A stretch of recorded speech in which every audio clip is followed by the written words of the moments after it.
Hello, I'm Bob Weeks for Wichita Liberty TV, your weekly source for news, analysis, and commentary about Wichita and Kansas government and public affairs. We're broadcast on KGPT, channel 26.1, also its companion website, kgpt26.com. Some of you may know me from my blog, The Voice for Liberty, at wichitaliberty.org on the internet. There, the motto is individual liberty, limited government, and free markets in Wichita and Kansas.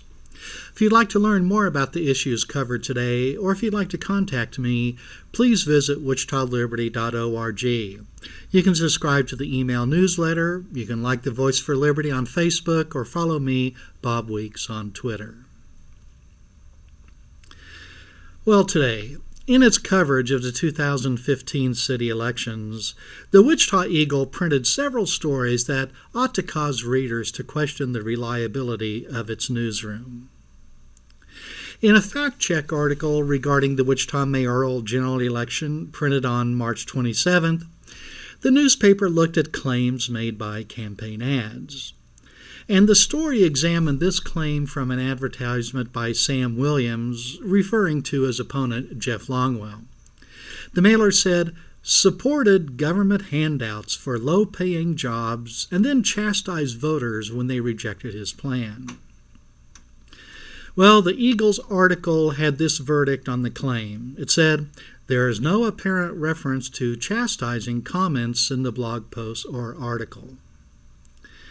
Well, here's what the Wichita Eagle itself reported on September 14th, 2011, regarding the possibility that citizens might petition to overturn a measure Longwell supported.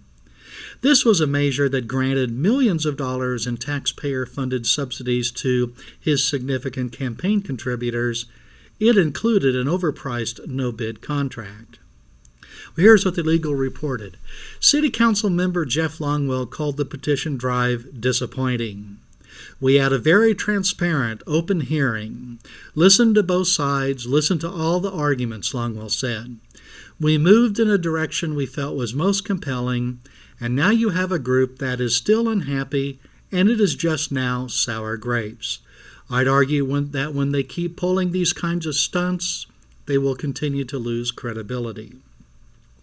That was the Wichita Eagle. Well, the dictionary holds this definition for chastise. It says to criticize severely, reprimand, or rebuke. And I'd say that Jeff Longwell's criticisms fit this definition. Words and phrases like disappointing, a stunt, and lose credibility. Wouldn't you agree that this is severe criticism and a reprimand? And Longwell's remarks with these words were contained in the article that the Williams campaign mailer referenced in a footnote. I don't know why the Eagle reporters and editors decided these remarks don't qualify as chastising. And I say reporters and editors because a story like this is not necessarily the product of a single person. There may have been multiple reporters and at least one level of editorial supervision. But readers of the Wichita Eagle must be wondering if the newspaper trusts its own reporting.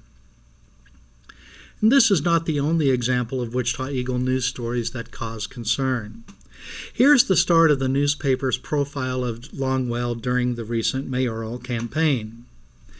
The Eagle said, "It's 4:45 a.m. on a Friday, and Jeff Longwell is playing basketball with a group of guys at the Northwest YMCA. 3 days a week, 10 to 15 men gather before dawn to shoot hoops. Sneakers squeal. Shouts echo. Longwell, 55, jokingly describes himself as a prolific three-point shooter. I don't think WSU is going to recruit me," he says, worn out after the game. The guys say that if Longwell is elected mayor, he still has to play with them, and he agrees. Teamwork is his style, he says, and not only in basketball. Well, that's the Wichita Eagle starting its profile of Jeff Longwell. Now, for the Sam Williams profile, the article started with this. Sam Williams sits on a cerulean blue couch in his campaign headquarters, nervously picking at the edges. Stuck in the Middle with You plays on the radio as volunteers, mostly family members, make calls urging people to vote for Williams for mayor on April 7th. For a few moments, a guy who spent a lifetime in advertising has trouble articulating why he should be mayor of Wichita. It's uncomfortable for me having this conversation talking about me, Williams says, still picking at the couch. The difference in the way the Wichita Eagle chose to portray the two candidates is startling. Almost everyone I've talked to agrees. It's not that there are no awkward or unflattering incidents that could be used to introduce Jeff Longwell. There are many. Likewise, there are many positive aspects to Sam Williams that could have been used in his introduction, including feats of athleticism. And someone who is uncomfortable talking about himself, that sounds like modesty, which as far as I'm concerned, is still a virtue. These two articles illustrate, in my opinion, an effort to promote Jeff Longwell and dismiss Sam Williams in the campaign for Wichita mayor. This is still not the only recent incident regarding the Wichita Eagle newsroom that is troubling. In the campaign for the Wichita sales tax last year, the newspaper published a fact-check article titled, "Fact Check: No Campaign Ad on Sales Tax Misleading." And there was no similar article examining ads from the Yes Wichita group that campaigned for the sales tax, and there was little or no material that examined the city's claims and informational material in a critical manner. Now, it's one thing for the opinion page of the newspaper to be stocked solely with liberal columnists and cartoonists, considering the local content that is produced. But newspapers like the Wichita Eagle tell us that the newsroom is separate from the opinion page. Now, the opinion page endorsed Jeff Longwell for mayor just as it endorsed passage of the sales tax last year. But as far as the newsroom goes, by failing to hold Jeff Longwell accountable for his remarks, by labeling the Sam Williams campaign as misleading contrary to the evidence, by printing the two introductions illustrated above, and fact-checking one side of an issue and failing to produce similar pieces for the other side, well, readers are free to draw their own conclusions about the reliability of the Wichita Eagle newsroom. But this I know. Incidents like this let us know that with the Wichita Eagle covering City Hall, politicians and bureaucrats can expect to face little scrutiny.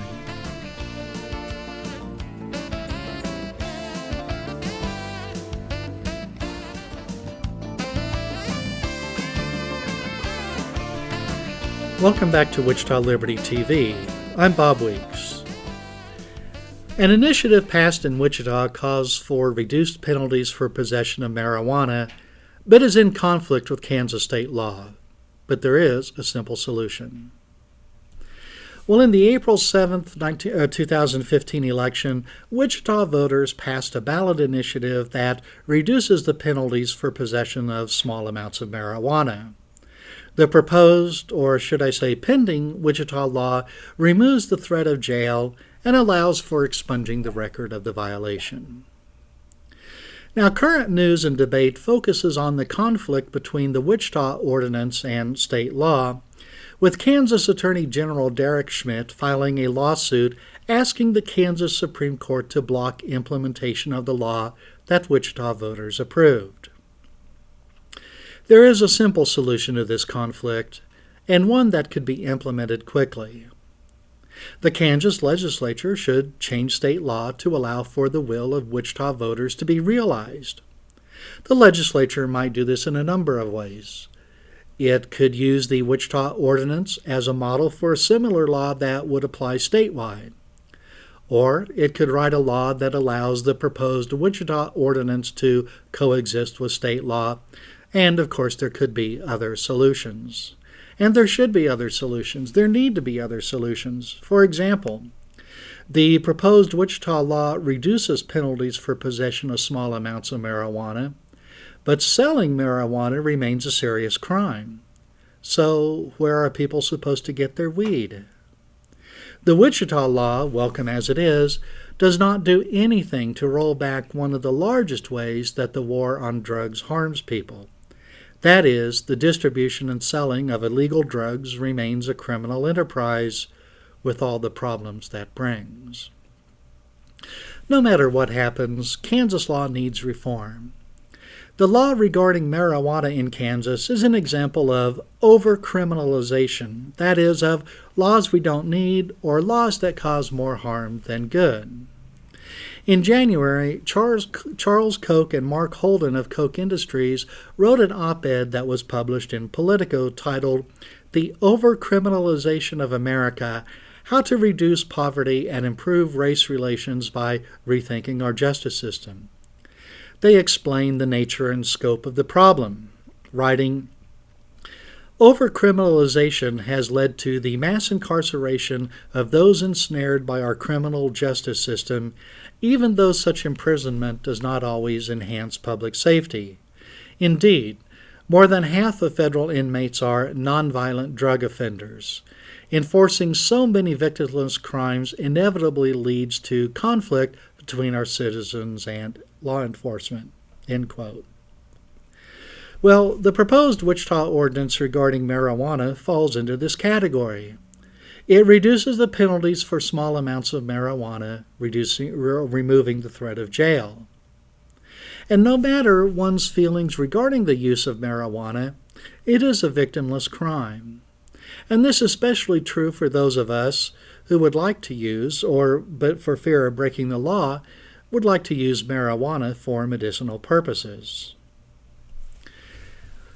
In addition to the societal aspect of victimless crimes, Koch and Holden explained the economic factor this way. They wrote, "Reversing overcriminalization and mass incarceration will improve societal well-being in many respects, most notably by decreasing poverty.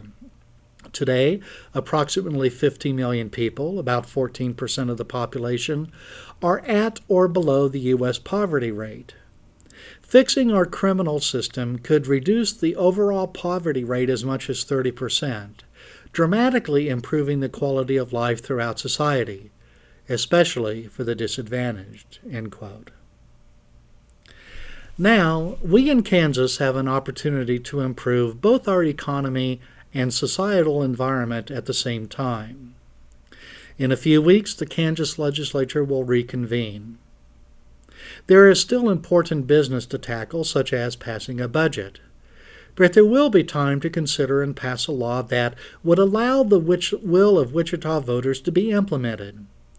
Passing such a law doesn't mean that legislators recommend or approve of marijuana. It doesn't mean that I personally use or approve of marijuana, and it doesn't mean that you have to approve either. But if you or someone you loved were stricken with cancer or another debilitating disease, and if the medical use of marijuana might help, well, wouldn't you want to have access to that treatment without the threat of imprisonment if caught? Passing a law that allows the Wichita law to be implemented simply means that we recognize a victimless crime for what it is, and in the process will make Kansas a more tolerant and welcoming state.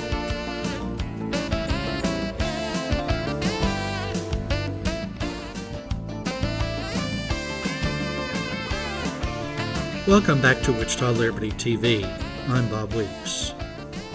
I have a few items of economic news of interest. This month, the American Legislative Exchange Council, or ALEC, released its annual Rich States, Poor States report. And this year, Kansas continues with middle-of-the-pack performance, but fell in the forward-looking forecast for the second year in a row. Well, the Rich States, Poor States report computes two measures for each state. The first is the economic performance ranking, described as a backward-looking measure based upon a state's performance on three important variables: gross domestic product, absolute migration, and non-farm payroll employment. And looking forward, ALEC computes the economic outlook ranking, which is based upon a state's current standing in 15 state policy variables. ALEC says, generally speaking, states that spend less, especially on income transfer programs, and states that tax less, particularly on productive activities such as working or investing, well, these states experience higher growth rates than states that tax and spend more. For economic performance this year, Kansas ranked 28th among the states, and that's up from 32nd the year before. And in this year's compilation for Economic Outlook, Kansas ranked 18th, down from 15th last year and down from 11th the year before. In 2008, the first year for this measure, Kansas was 29th. Remember, this Economic Outlook shows how the state is prepared to perform in the future. And this chart shows the Economic Outlook ranking for Kansas and some nearby states, shown as a trend over time since 2008. Kansas is the thick black line. The peak of Kansas in 2013 is evident, as is the decline since then. Kansas fell in ranking not because the components for Kansas became worse, but other states made improvements that caused Kansas to fall in comparison. Well, you can find more information about how Kansas stands in the ALEC report at wichitaliberty.org, and also a link to the report Rich States, Poor States, which you'll find there as well. Well, you're also probably aware that many in Kansas have criticized the tax cuts of a few years ago in Kansas. And one basis of criticism is that the tax cuts haven't produced the shot in the arm that Governor Brownback promised. Well, he probably should not have overpromised, but, that's what politicians do. But I updated one of my interactive visualizations yesterday, and it shows that the Kansas economy has been underperforming for a long time, way before Sam Brownback became governor. It's probably going to take some time to reverse our course. Well, the data that I'm showing you is calculated by the Federal Reserve Bank of Philadelphia. It calculates two indexes that track and forecast economic activity in the states and the country as a whole. I simply present it here in an interactive graphical form. The Coincident Index is a measure of current and past economic activity for each state. This index includes four factors: non-farm payroll employment, the unemployment rate, average hours worked in manufacturing, and wages and salaries. And as you can see in this chart that shows Kansas, the United States, and some of our surrounding states since the year 2000, Kansas performs near the bottom in economic activity. And now, looking at the leading index, which predicts future economic activity, well, you can see Kansas does not perform well there either. What can we do to improve our economy in Kansas? Well, here's something. In the last episode of Wichita Liberty TV, James Franco of Kansas Policy Institute was my guest. He presented KPI's new report titled Business Perceptions of the Economic Impact of State and Local Government Regulation. It was conducted by the Hugo Wall School of Public Affairs at Wichita State University. And here's what Franco wrote in the introduction. He said, surprising to some, the businesses interviewed did not have as much of a problem with the regulations themselves or the need for regulation, but with their application and enforcement. Across industries and focus group sessions, the key themes were clear. Give businesses transparency in what regulations are being applied, how they are employed, provide flexibility in meeting those goals, and allow an opportunity for compliance, end quote.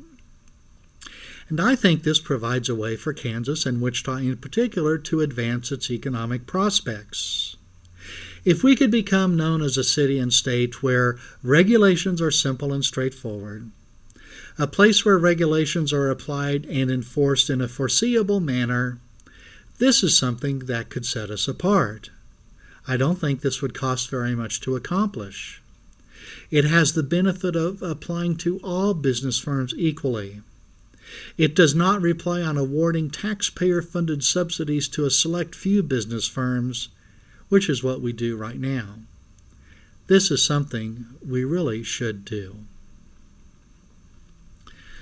Then finally for today, a Wichita statistician is thwarted in efforts to obtain data that might explain a strange observation.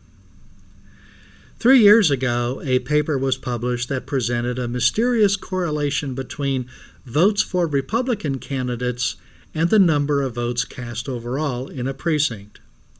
Specifically, As the number of votes cast in a precinct rises, so too does the percentage of votes for the Republican candidates. And this has been observed in perhaps a dozen states. And so far, no one has advanced a plausible reason for this observation. Why should the Republican vote percentage be correlated with the size of precincts? So I was curious. I applied the statistical methodology that was described to a few Sedgwick County elections. And in the contest between Barack Obama and Mitt Romney in 2012, the effect is present. Romney's lead increases with precinct size. And in the governor's race from last year, well, the effect is also present there.